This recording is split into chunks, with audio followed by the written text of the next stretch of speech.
പട്ടാമ്പി വല്ലപ്പുഴയിൽ മദ്യപിച്ച് കാർ ഓടിച്ച് നിയന്ത്രണം വിട്ട് ബൈക്ക് യാത്രക്കാരനെ ഇടിച്ചു പരിക്കേൽപ്പിച്ച കേസിൽ കാർ ഡ്രൈവറെ പട്ടാമ്പി പോലീസ് അറസ്റ്റ് ചെയ്തു. ആമിയൂർ കോങ്ങാത്ത് വീട്ടിൽ 43 വയസ്സുകാരൻ ജാസിനെയാണ് അറസ്റ്റ് ചെയ്തത്. പട്ടാമ്പി ചെർപ്പളശ്ശേരി പാതയിൽ വല്ലപ്പുഴ കല്ലുംകൂടത്താണ് സംഭവം.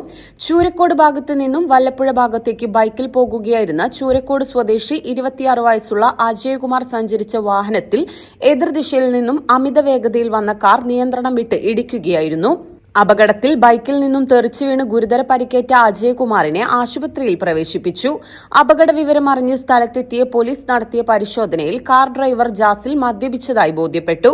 തുടർന്ന് പട്ടാമ്പി താലൂക്ക് ആശുപത്രിയിൽ എത്തിച്ച് ഇയാളുടെ വൈദ്യപരിശോധന നടത്തി.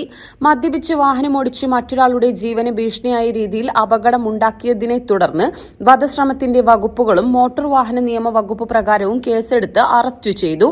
പട്ടാമ്പി പോലീസ് SHO KJ ജനീഷിന്റെയും സബ് ഇൻസ്പെക്ടർ മനു കൃഷ്ണന്റെയും നേതൃത്വത്തിലായിരുന്നു നടപടികൾ സ്വീകരിച്ചത്. പട്ടാമ്പിക്ക് പത്തരമാറ്റ് സമ്മാനിച്ചുകൊണ്ട് ലൈറ്റ് വെയ്റ്റ് സ്വർണ്ണാഭരണങ്ങൾക്കും ഡയമണ്ട് ആഭരണങ്ങൾക്കും മാത്രമായി ജില്ലയിലെ ആദ്യത്തെ exclusive showroom Ostra golden diamonds, Perinthalmanna road, Pattambi.